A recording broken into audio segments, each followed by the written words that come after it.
नमस्कार।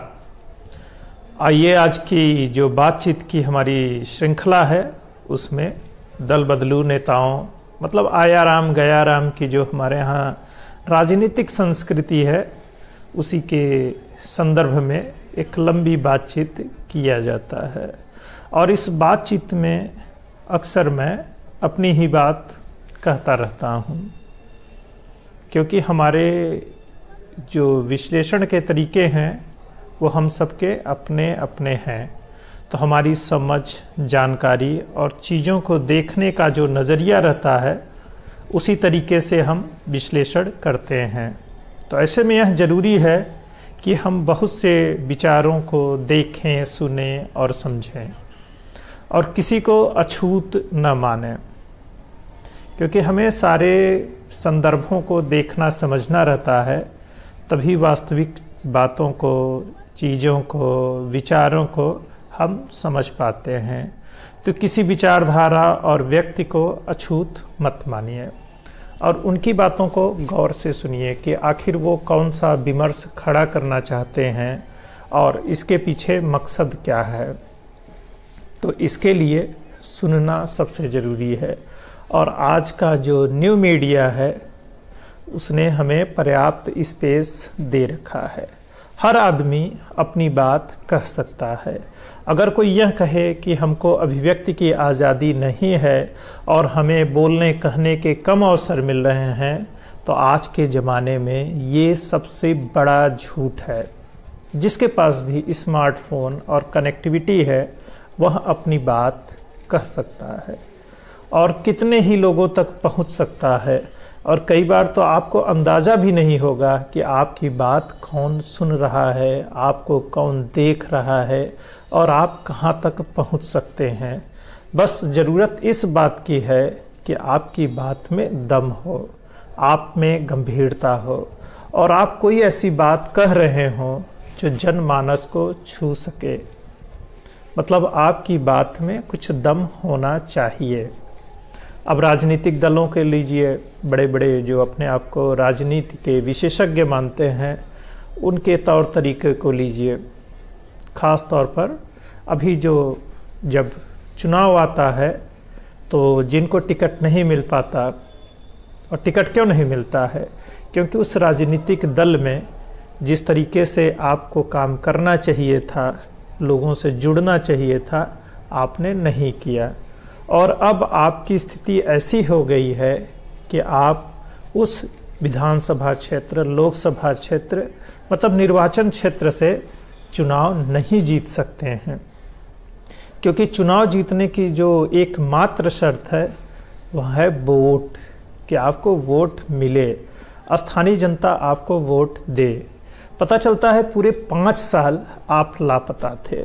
आपकी पार्टी क्या थी, आपकी जाति क्या थी, ये मायने नहीं रखता है, लेकिन आप पूरे 5 साल जनता से कनेक्ट नहीं रहे और आप समीकरणों के आधार पर, और एक जो विक्टिम कार्ड होता है, ख़ास तौर पर जब जाति और धर्म के आधार पर वोटिंग होती है, तब वहाँ पर ये कुछ गेम ज़्यादा ही खेला जाता है। मेरे लोग मतलब हमारी जाति और समुदाय के लोग, उनको भावुक करो और वोट हासिल करो। काफ़ी समय से ये होता आ रहा है, अब भी हो रहा है, और ये चीज़ समाज में कितनी टूटी है और आगे बढ़ी है, इसका कोई सटीक विश्लेषण नहीं किया जा सकता है, क्योंकि हर चुनाव के बाद जो परिणाम आता है कुछ अलग तरह की बातें उसमें निकल कर आती हैं। जैसे वोट देकर चुनाव जिताया जाता है और वोट न देकर भी चुनाव जिताया जाता है।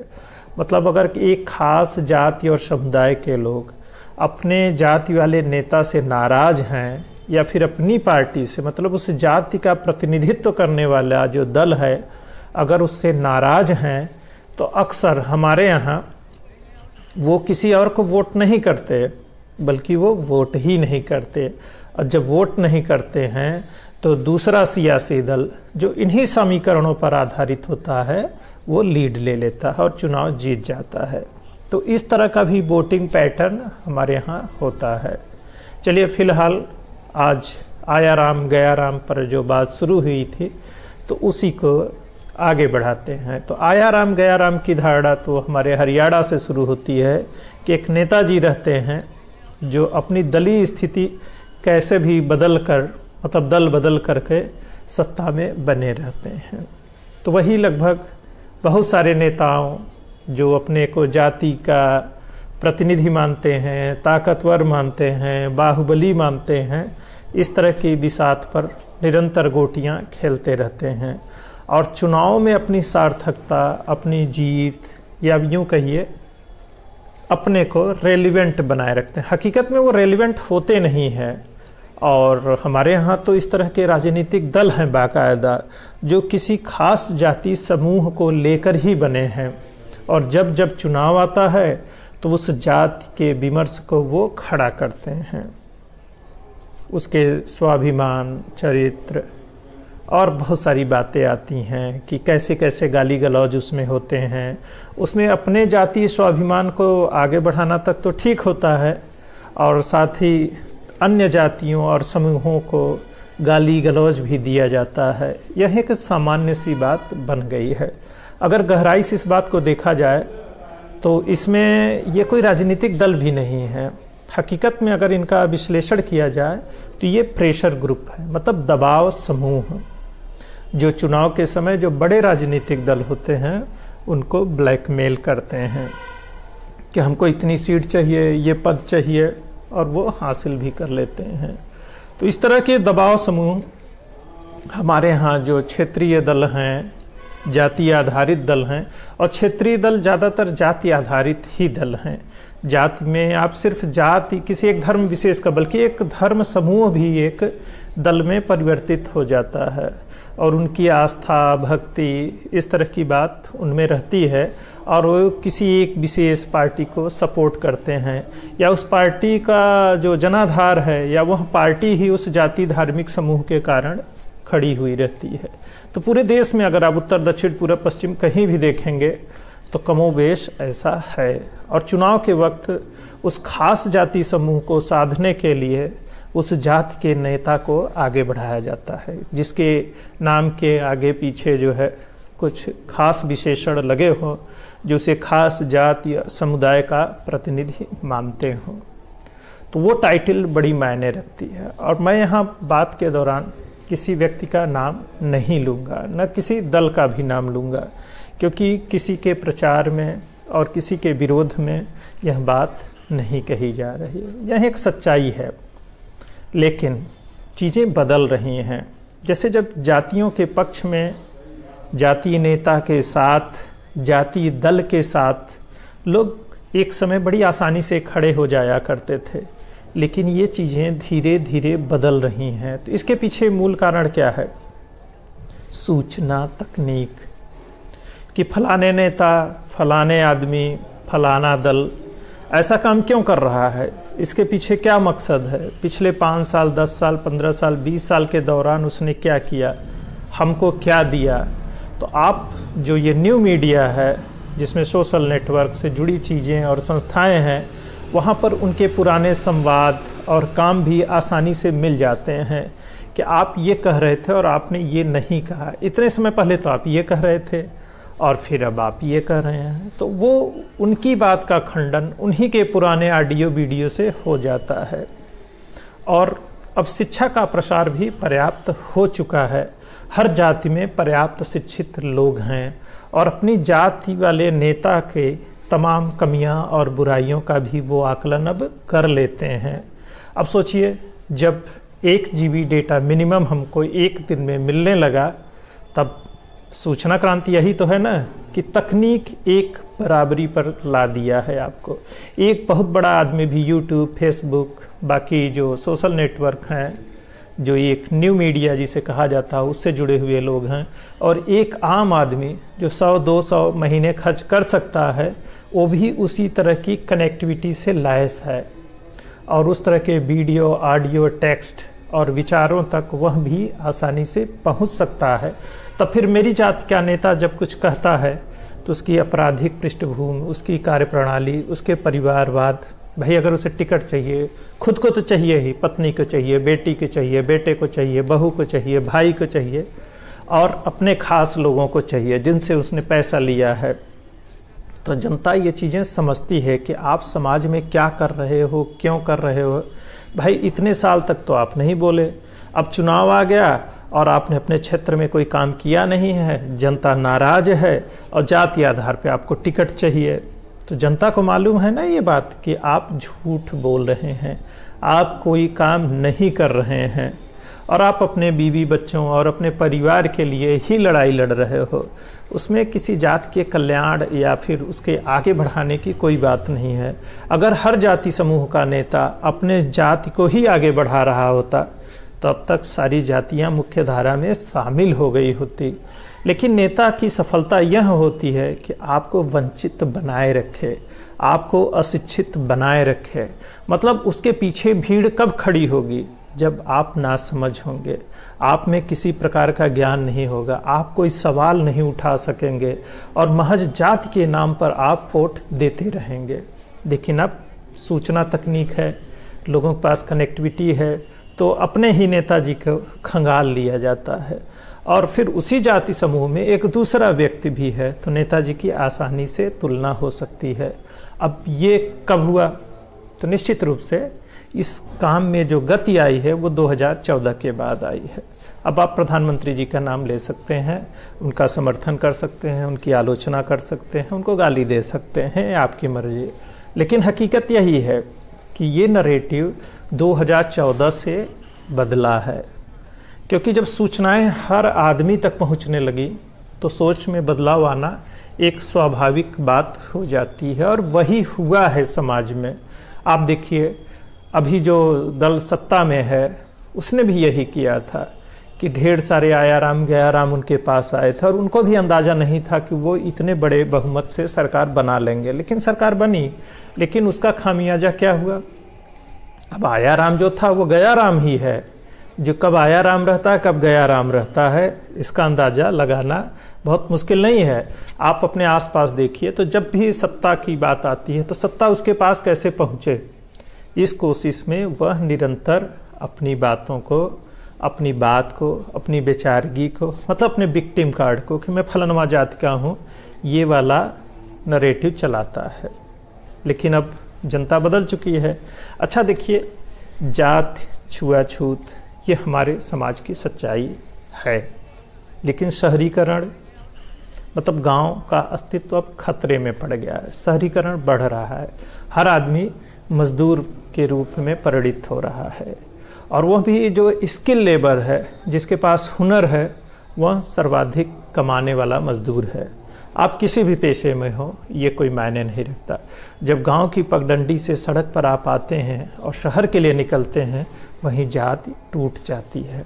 क्योंकि आप बस में जैसे ही बैठते हैं तो किसकी बस है, कौन ड्राइवर है, कौन कंडक्टर है, आपके बगल कौन बैठा है, आप ये बात बिल्कुल भी जानना नहीं चाहते हैं। आप पैसा देते हो, टिकट लेते हो और अपने गंतव्य की तरफ रवाना हो जाते हो। इसी तरह आप किसी होटल पे पहुंचते हो, रेस्टोरेंट में पहुंचते हो और बैठते हो, एक ही प्लेट चम्मच में आप खाते हो। उसमें किसने खाया था आप नहीं जानना चाहते। आपको खाना कौन दे रहा, वो किस जाति का है, कोई सवाल नहीं करता। किस जाति का होटल रेस्टोरेंट है ये भी नहीं पूछा जाता है। तो मतलब गांव से जैसे ही शहर की तरफ बढ़ते हैं ये चीज़ें ख़त्म हो जाती हैं। तो गांव जो जाति विमर्श में बड़ी छोटी जाति का जो समस्या हुआ करता था, वो गांव से ही शुरुआत होती थी और गांव में ही ख़त्म हो जाती थी।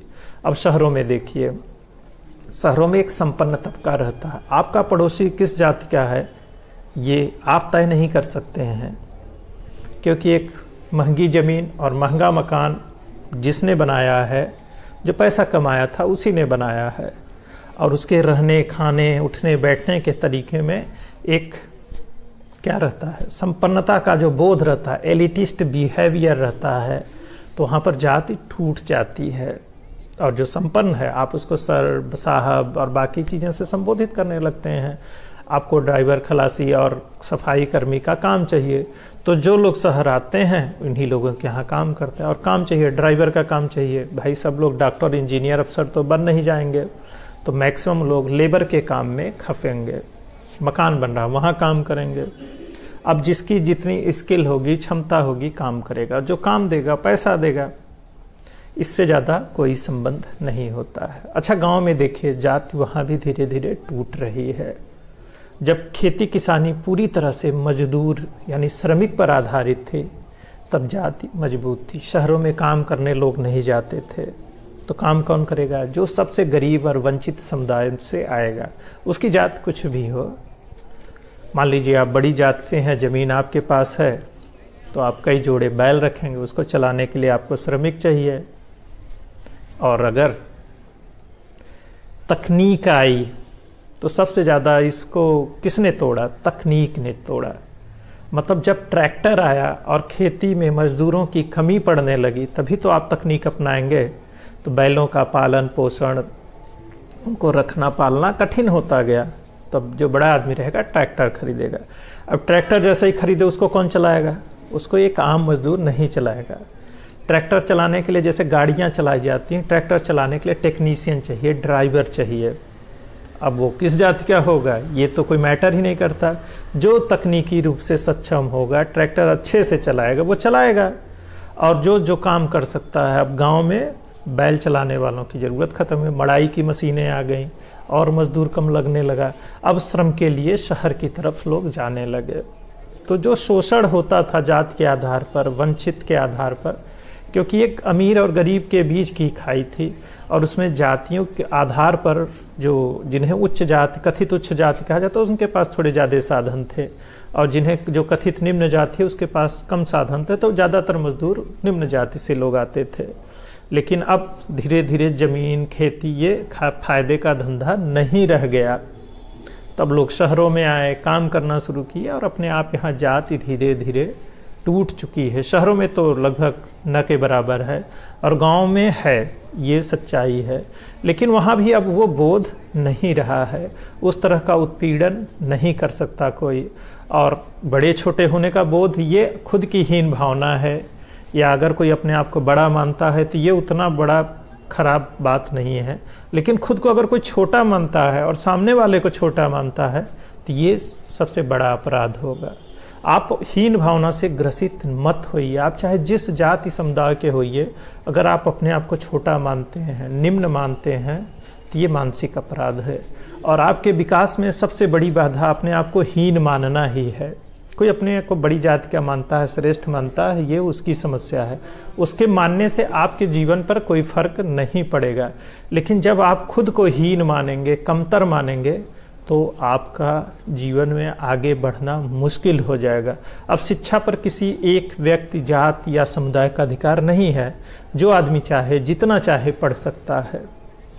तो आपको अपग्रेड होने के लिए पढ़ना ही तो है, शिक्षित होना है, काम सीखना है, लोगों के साथ संपर्क में आना है, संबंध बनाने हैं।